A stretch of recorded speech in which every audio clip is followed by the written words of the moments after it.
Salut à tous, je suis super contente de vous retrouver pour un nouveau vlog, pour une nouvelle destination. Cette fois-ci je vous retrouve à Lisbonne, donc au Portugal. Donc voilà, là je suis sur la grande place. Franchement c'est super chouette, je suis arrivée juste d'hier. Et du coup là on fait sacrée visite, donc là vous allez avoir un vlog avec pas mal de choses à voir. C'est parti, départ de Nantes et nous voilà arrivés 2 heures plus tard à Lisbonne, au Portugal. En fait dès qu'on est arrivé, je vous avoue qu'on a un petit peu galéré, on a pas mal tourné en rond et du coup on s'est retrouvé à un festival. Franchement je connaissais pas du tout les personnalités mais j'avoue que c'était plutôt sympa. Puis on a fini par trouver notre hôtel, on a pris le Milanesa Hotel. L'hôtel est très simple et est situé dans le quartier de Bairro Alto. L'endroit était hyper bruyant par contre, il y avait un petit restaurant indien en dessous, on aurait dit qu'il tenait une boîte de nuit. Si vous cherchez du calme, c'est clair que je vous conseille pas. Puis on est allé manger au jardin Alfredo Keil, juste à quelques pas de notre hôtel.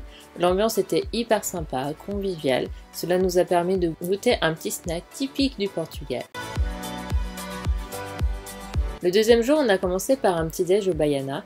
Juste trop bon. On a pris notre petit déj quasi toute la semaine ici et ce petit roulé est une merveille.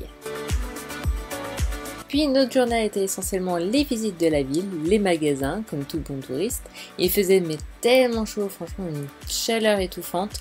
On a découvert du coup cette boutique qui vend des boîtes de sardines hyper originales car chaque boîte est inscrite votre date de naissance mais avec la personnalité d'une personne connue.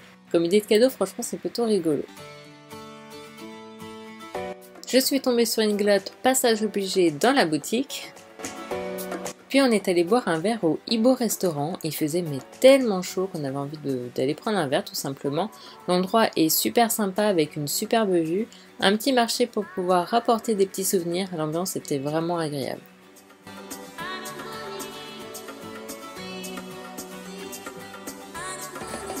Puis on s'est baladé tout le long jusqu'à arriver au Praça do Comércio, la fameuse place du marché. On s'y est arrêté pour manger au Museu de Cerveira, désolé pour l'accent, même si je mange pas le midi, j'ai quand même goûté au beignet de morue, pourtant n'étant pas fan à la base, c'était plutôt bon.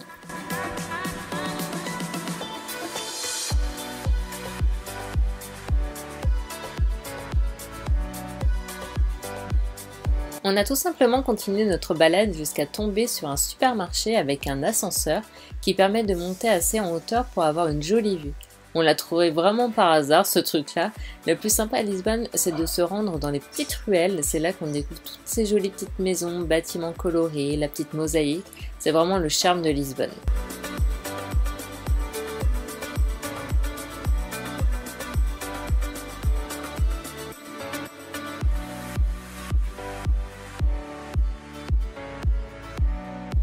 Puis on a pris l'ascenseur Santa Justa, donc ne vous faites pas avoir, vous payez bien qu'une seule fois, parce qu'en fait quand vous montez dans l'ascenseur, on vous arrête pas au dernier étage, mais l'étage juste en dessous, et du coup il y a des gens qui pensaient qu'il fallait payer un supplément pour monter au dernier étage, et en fait pas du tout.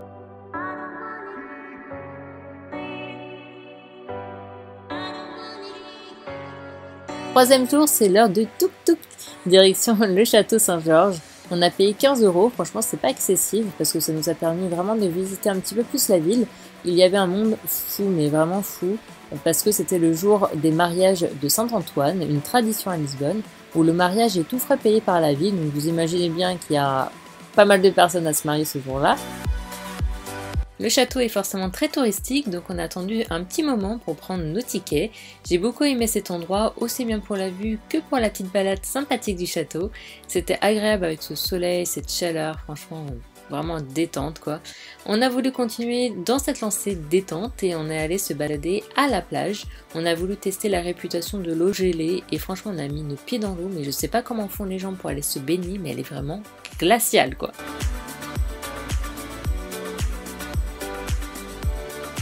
Puis petit massage au Terrail, qu'est-ce que c'était bien, franchement je vous en parle plus dans le vlog.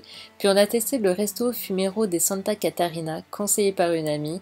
Le meilleur resto qu'on a goûté à Lisbonne, franchement c'était tellement bon. Comme vous pouvez le voir, on a tout mangé. N'oubliez pas par contre de prendre du liquide, elle ne prend pas la carte. 4e jour, on est allé manger au Time Out Market, endroit mais super sympa, il y en a pour tous les goûts. Bon, on a arrêté de servir les plats pile poil quand c'était au tour de ma sœur. Vous aurez d'ailleurs un petit passage Les Poisseuses sur le blog, toutes les deux franchement c'est juste une catastrophe, on a trop la poisse, c'est juste dingue. Puis direction le bateau pour Belém, le trajet dure environ 45 minutes.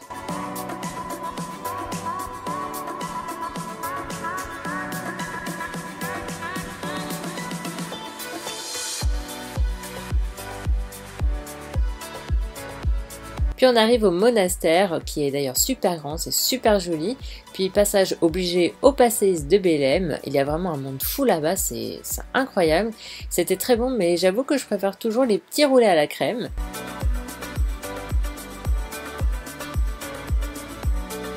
On a voulu faire des plans de couleurs, finalement ça a été plutôt un fou rire. On s'est posé tranquillement sur l'herbe, au soleil, devant la tour de Belém, trop bien quoi, franchement. Puis on s'est posé au bar Noubaï avec sa magnifique vue. Pour le resto par contre c'était une catastrophe, c'était le Taberna Portuguesa, on n'a pas du tout aimé quoi.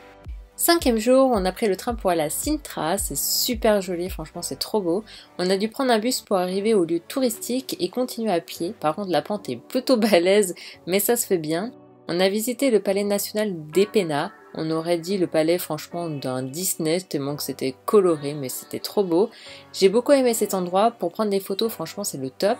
Vous pouvez également visiter l'intérieur du palais, c'est super intéressant de pouvoir voir des pièces anciennes.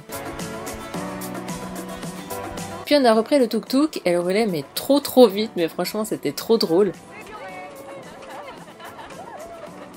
Puis on est retourné au centre, on a repris un bus pour aller à Cascais, pour la plage qui en soi est très jolie, mais c'est vrai que c'est trop venteux pour s'y poser.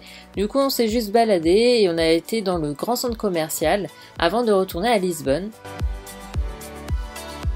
Pour bien finir notre séjour, on est retourné au bar Noubaï qu'on avait vraiment aimé. Et au resto Fumero de Santa Catarina avec le bon petit saumon, franchement c'était juste un régal. Voilà pour notre voyage à Lisbonne, j'espère que ça vous a plu, vous avez tout le détail sur mon blog. Je vous fais des millions de bisous, à très vite pour une prochaine vidéo. Bye!